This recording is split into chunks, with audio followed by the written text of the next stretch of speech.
pasa en el gobierno, esta implosión del gabinete? Previsible.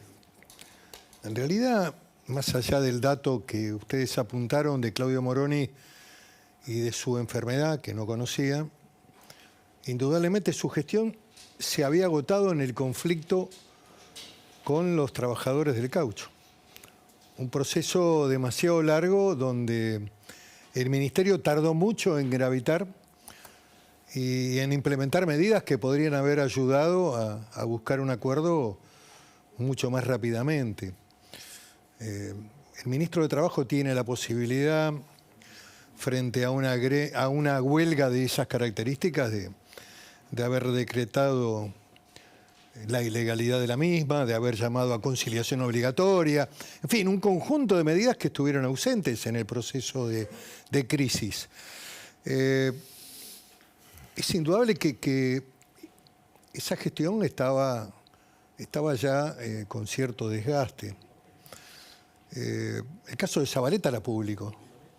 Zabaleta venía anunciando a cuatro vientos que se iba. ¿Y qué implica para un peronista que la cámpora te coma el distrito? No lo sé, es un hombre que ha trabajado bien en Hurlingham y seguramente va a intentar mantener el municipio, vuelve para eso. Me parece que ese dato también estaba. Lo que no estaba era precisamente la hecatombe que ocurrió como consecuencia de la intervención de Gendarmería y de la Fuerza Combinada de Prefectura y Policía Federal, que fue razonable. Si tuviera que ponerle un título, fue razonable. Creo que ha habido una filtración de algún sector del gobierno dirigido a los que ocupaban ese espacio en la zona del Mascardi. No estoy imputándolo al ministro, porque creo que es al que efectivamente se perjudicó con la operación, dado que cuando llegó al lugar, todos los personajes más peligrosos, el hermano de Jones Wallace, hasta el propio Jones Wallace, que todo el mundo sabe que está dando vueltas por territorio argentino y en la zona de Mascardi. Lo han visto pobladores de esa región. Pero bueno, la salida de la ministra Alcorta es increíble. Mira, tengo declaraciones Increíble. de la ministra Alcorta, en realidad, que ya anunció su renuncia. Mira lo que decía. Es, sin lugar a dudas, convocarnos a todos y que hoy en este marco que estamos hablando de mujeres mapuches a las cuales se les están violando sus derechos, sí, vamos a traerlas, habla también de esa fuerza que tiene hoy, que ya nos traslada todas las fronteras cuando sabemos que hay graves violaciones a los derechos humanos en cualquier lugar del mundo. La verdad que la intervención de las Fuerzas Combinadas Federales fue una intervención totalmente razonable y la que dispuso el traslado de las mujeres detenidas en el lugar de la ocupación. No estaban allí tejiendo al crochet las señoras mapuches. Es decir, las 7 detenidas que dispuso la jueza Domínguez, una jueza bastante impresentable también, por qué no decirlo, porque es la misma que con una medida cautelar le cedió al INAI y aparte de la comunidad mapuche 300 hectáreas del ejército argentino que están en el corazón verde de San Carlos de Bariloche, frente al lago Nahuel Huapi, y que le pertenecieron históricamente a las Fuerzas Armadas y al ejército argentino. Esperemos que la Corte, dicho sea de paso, abordando este tema, resuelva el recurso que está planteado y que le restituya al ejército a la tierra. Lamentablemente la Cámara Federal, que ya tenía un fallo también favorable a este requerimiento, no pudo afrontarlo porque la presentación del ejército fue tardía. Supuestamente el ministro Tayana o los que tenían que dar la orden la dieron tarde. ¿Y por qué la dan tarde? Bueno, en principio negligencia, impericia, de mínima. ¿Está incómodo el gobierno con esto? Está como quedó demostrado, había sectores del gobierno, por eso tardaron tanto en intervenir también. Tardaron más de 5 años en intervenir. Este proceso comenzó hace 5 años, comenzó con la fantasía de Maldonado, que la Gendarmería lo había matado, cuando en realidad el pobre muchacho se ahogó en el río ese de montaña al cruzarlo. No sabía nadar y esos ríos tienen pozos profundos, en fin. Comenzó de manera muy fuerte con enfrentamiento armado en el caso Nahuel. Y después hubo un cierto repliegue de las fuerzas federales después de ese enfrentamiento donde muere Nahuel, pero la gravitación de actos de sabotaje, de terrorismo, de incendio, de quema de bosques de manera simultánea, ataques a organismos del Estado, vialidad provincial, incendio de iglesias, también para la iglesia también hay. A pesar de que algunos curitas rezan con... Bueno, para ellos también hay. Sí, le han prendido fuego a la de Bolsón y a otra iglesia más en Villa Langostura. ¿Qué quiero decir con esto? Que Monseñor Ojea no cumple con la ley, porque tenía la orden de desalojo para desalojar de las tierras que le pertenecían a la diócesis de San Isidro, lugares que eran utilizados por muchos jóvenes de todo el país. En el verano conocían Bariloche, jóvenes humildes que conocían Bariloche. Bueno, con la orden en la mano, con el abogado que la tramitó, que es el doctor Saavedra, un hombre muy, muy competente, había que ir a hacer efectivo con la fuerza de seguridad la recuperación de la zona. Sin embargo, Monseñor Ojea dijo que no, que con la violencia no. En realidad, Monseñor Ojea banca la violencia mapuche, el ataque a vecinos. Es lo mismo que este gobierno que mostró su cara peor. En realidad, la reacción de esta señora es vergonzosa. Es parte del gobierno, es la que debe garantizar principios de orden. y termina denunciando a su propio gobierno por violación de derechos humanos. ¿Y por qué desde el gobierno tratan esto como espectadores? Digo, ¿por qué se plantea así? Acá hay que analizar más profundamente cuál es la agenda de la izquierda después de la caída del muro. Como a Latinoamérica siempre llega tarde, en Europa la agenda fue medio ambiente, género, diferentes, hiperambientalismo y pueblos originarios. Esa agenda se trasladó fuertemente a Latinoamérica. Alberto Fernández puso en marcha esa agenda de temas. ¿Pero él cree en esa agenda? Bueno, modeló su gobierno esa agenda. Indudablemente, al poner al Alcorta de ministra de Mujer, diseñó, además, el ministerio ese servía también de financiamiento a las mujeres mapuches. Esto es una cosa increíble. Mirá, hay aquellos que violaban la ley sí. Y que cometían delitos y atentados contra el Estado, el último fue a mano armada, José. A mano armada, 20 personas a mano armada atacaron un puesto de gendarmería. Miguel, hablando de eso, la ministra, que también anunció su salida, como decíamos, esto es lo que decía respecto de las detenidas. Mirá. La situación es sumamente preocupante. Hay que decir que desde la madrugada del 4 de octubre, hace más de 48 horas, por orden judicial se detuvieron a 7 mujeres indígenas, ellas, una líder espiritual, una machi. 4 mujeres las trasladan, ya están aquí en Buenos Aires, a 1.500 kilómetros de donde viven, sin haber tenido contacto con un abogado o una abogada, sin haber tenido contacto con nadie. Y lo más grave, hay 2 cuestiones. Una es que no se sabe aún hoy qué es lo que se les imputa. Líder espiritual. Bueno, la verdad que la gente y la sociedad que vive en Bariloche, Villa Langostura, Bolsón, necesita una guía espiritual en serio. Un gobierno que se preocupe por la seguridad, por los ciudadanos, por los buenos ciudadanos. A ver, la orden la dio la doctora Domínguez, jueza subrogante de San Carlos de Bariloche, vacante que hace largo tiempo está sin completar. El Consejo de la Magistratura tiene una demora allí. Esta señora es jueza de Zapala. Y la que dio la orden de trasladar, la verdad podría haberla llevado al establecimiento federal que hay en Esquel. Hay una cárcel federal en Esquel. La verdad no sé para qué las trajo Ezeiza. Ahí es una cárcel de mujeres en Ezeiza. Debe ser ese el motivo por el cual las trasladó.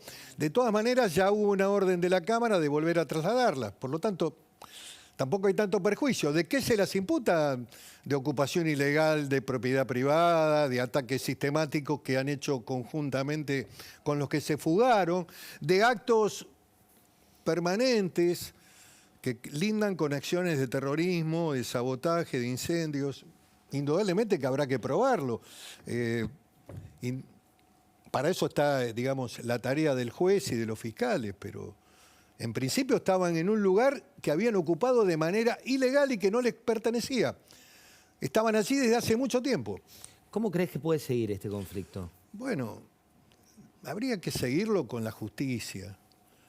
Con la justicia habría que analizar que ha habido una tarea, hay que decirlo esto, José, ha habido una tarea del Estado en el cumplimiento de la Constitución y de la Ley 2660, que es la ley que reconoce a pobladores originarios que acrediten la posesión de la tierra los derechos sobre la misma. Está en la Constitución del 94 y está también en una ley que ha sido prorrogada por el Congreso. En el marco del reclamo pacífico es todo válido. Ahora, en el marco de acciones casi preinsurreccionales que van en línea con lo que está pasando en la Araucanía chilena, está todo mal. Y además, bueno, también allí hay una intervención, hay asesoramiento legal. El jefe de la mutual de abogados que los defiende a estos muchachos es Cirilo Perdía. Hay una construcción ideológica. Yo me pregunto, a ver, ¿qué están haciendo ahí? ¿Qué están haciendo? Yo me pregunto, ¿cuál es el proyecto? Porque cuando esta gente habla, cuando esta gente desarrolla su visión, lo que sostiene es la creación de un Estado autónomo. Es un planteo que no reconoce la autoridad del gobierno nacional, ni tampoco del gobierno provincial, y también ya están gravitando ya en la periferia, en la cercanía de Vaca Muerta, con cobro de peaje, con acciones también de ocupación de campos en la provincia de Neuquén. Hablando de eso... Digamos, estamos frente a un escenario muy peligroso, José, porque allí están los recursos más valiosos de la Argentina, en petróleo, gas y en agua, como recurso natural importantísimo. Sí, no es casual lo que está ocurriendo. Miramos lo que dice esta representante, ¿eh? No parece una líder espiritual. Mirá lo que dice que va a ocurrir. A ver. El Estado siempre es el asesino. No nosotros no tenemos arma. El Estado es el asesino. María. Estado Nacional, gobernadora, Diego Fruto que tiene una tierra regalada, que es de Parque Nacional, antes de Parque Nacional era de nuestro pueblo. El Parque Nacional es parte ahora del territorio nuestro, pero porque fueron usurpados, porque el Estado los robó nuestra Mapu. Y quiero decir, ni por más que lo saquen, vamos a volver. Siempre vamos a volver a nuestro territorio. Yo no le tengo miedo.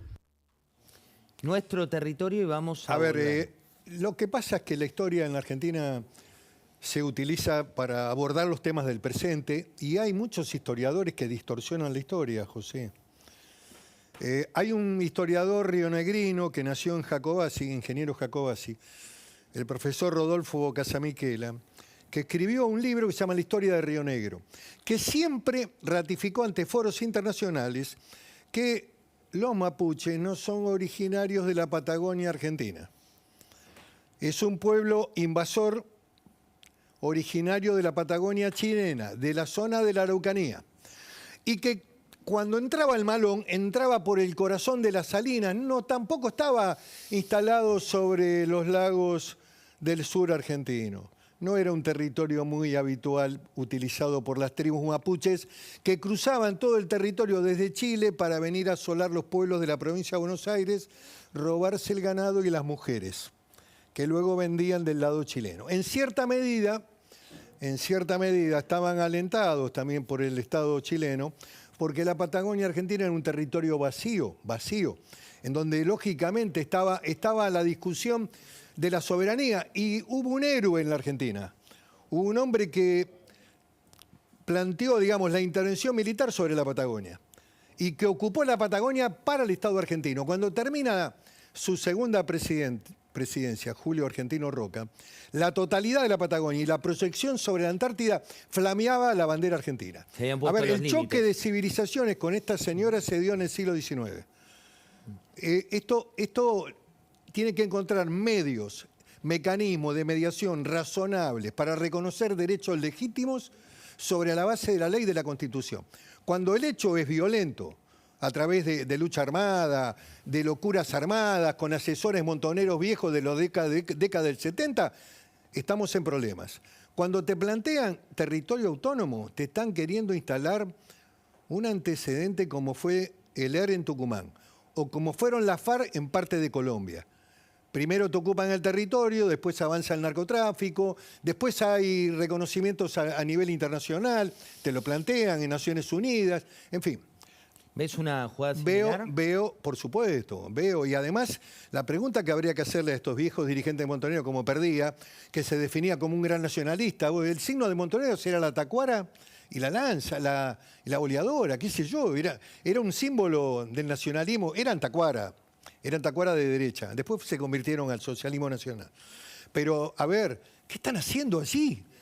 Avalando este tipo de conductas. Supuestamente, digamos, gente que en algún momento tuvo alguna identificación con lo nacional, después dispararon para el lado de la violencia. Indudablemente, ¿o hay algún modelo pro-chino funcionando en esa zona? ¿Hay una conexión, decís?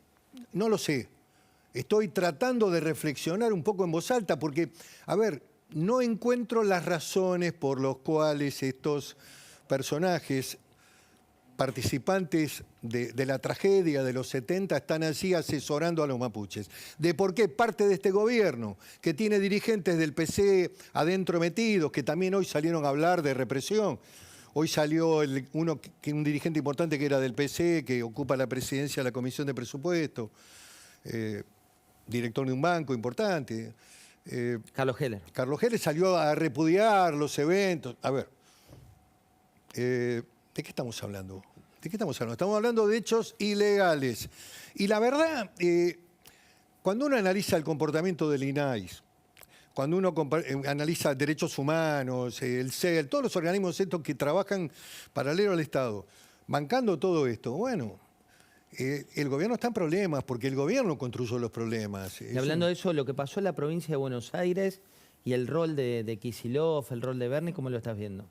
No lo puedo analizar detenidamente, pues una tragedia que ocurrió, indudablemente que hubo una acción de la policía totalmente irresponsable, tirar gases o tirar balas de goma a la multitud me parece un hecho totalmente irresponsable.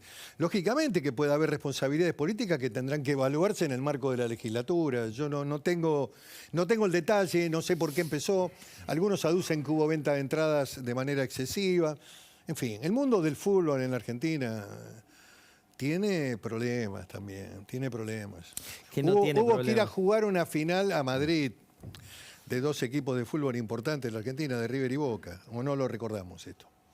Uno se olvida de eso. Y la fragilidad es una forma de ayudarse a tratar de no recordar cosas. Es como una autodefensa, olvidarse. Miguel, te llevo a Juntos por el Cambio y te llevo a lo que pasó con Facundo Manes. Quiero recordarte lo que ocurrió un domingo aquí en la pantalla de La Nación Más, cuando en la cornisa Manes decía esto. Macri tiene que reflexionar porque en su gobierno él tuvo populismo constitucional. Hubo operadores que manejaban la justicia, que influían en la justicia. Eso es populismo institucional.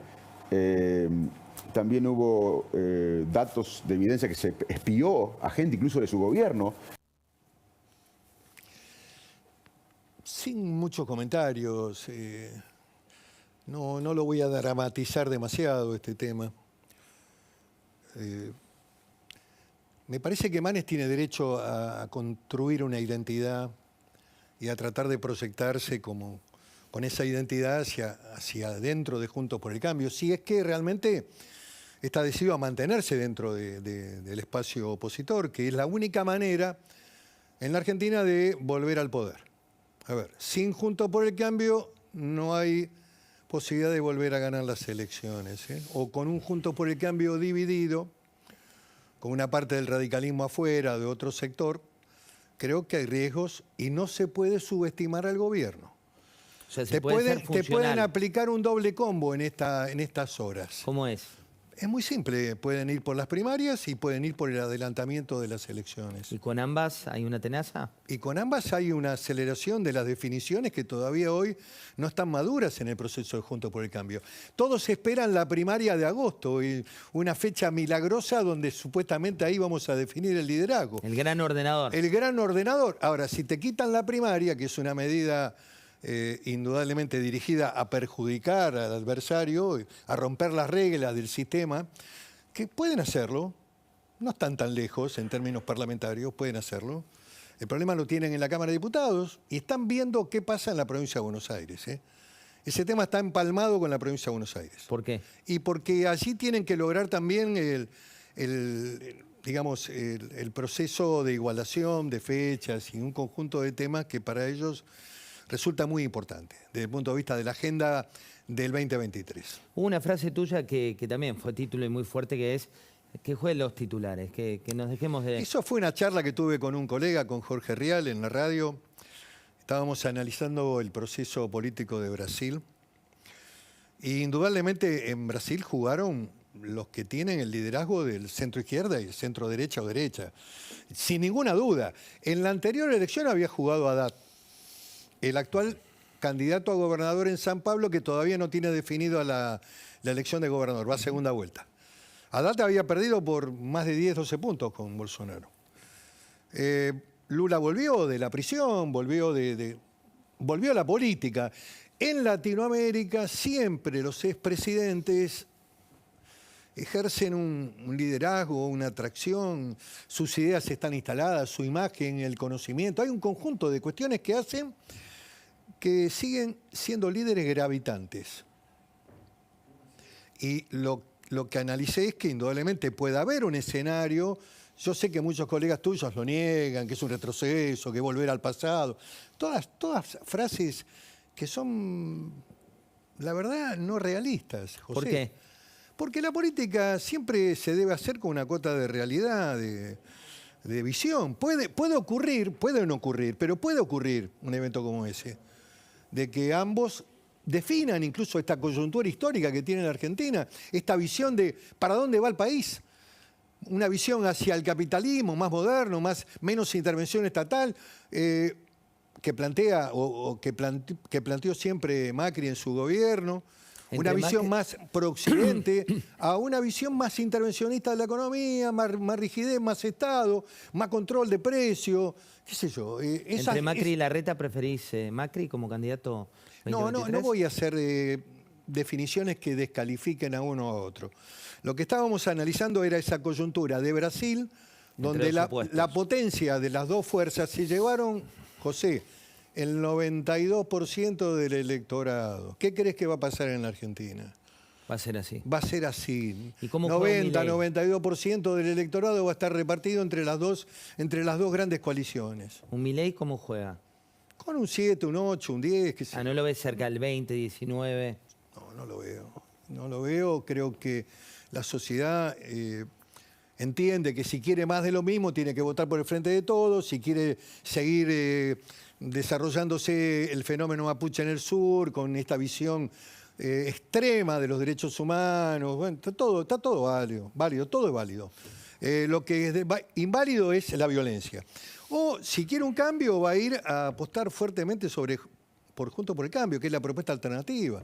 Esta es mi visión. Ahora, lógicamente que siempre en los pueblos hay una dinámica y acontecimientos que pueden hacer cambiar esto. Ya está aquí el Turco Asís para en un ratito hablar también de política explícita. Hablando de lo que viene, ¿no? ¿Lo trajiste acá al maestro? Lo traje, vamos a charlar y bueno, vamos a hablar en un día que es muy interesante con tantos cambios acá en el gabinete. Estoy de más acá, Jorge. Ya está preparado, lo viste que siempre impecable. Impecable. Nos queda el estilo. A todos nos queda el estilo. A la edad nuestra nos queda el estilo, Jorge, ¿no?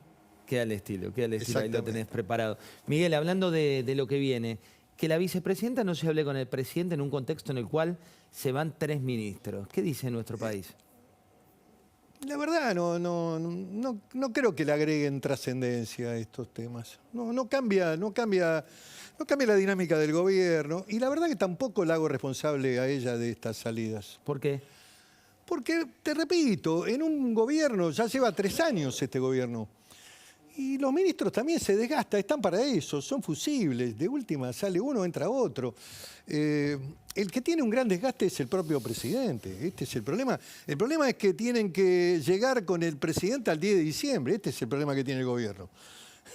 El desgaste principal está allí, después los ministros, que uno se vaya, que venga otra, qué sé yo. La verdad, no lo defino como un hecho dramático de la vida institucional de un país.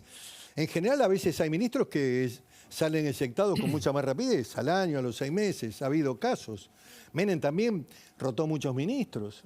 En general, No es un fenómeno que me llame la atención. ¿Qué es hoy el Frente de Todos? No, es la coalición de gobierno. Es un espacio donde está el peronismo y también hay visiones de centro-izquierda, esta visión, digamos, allí confluyen dirigentes del PC, fenómenos que son interesantes, mucho radicalismo que también se pasó al proceso ya más radicalizado de la izquierda, digamos, se actúan en organismos internacionales votando en contra de lo que nunca hubieran hecho en su vida militante de joven, qué sé yo. Avalan dictaduras, bueno, qué sé yo, hay cosas que son para el detalle y que habría que, lógicamente, analizarlas.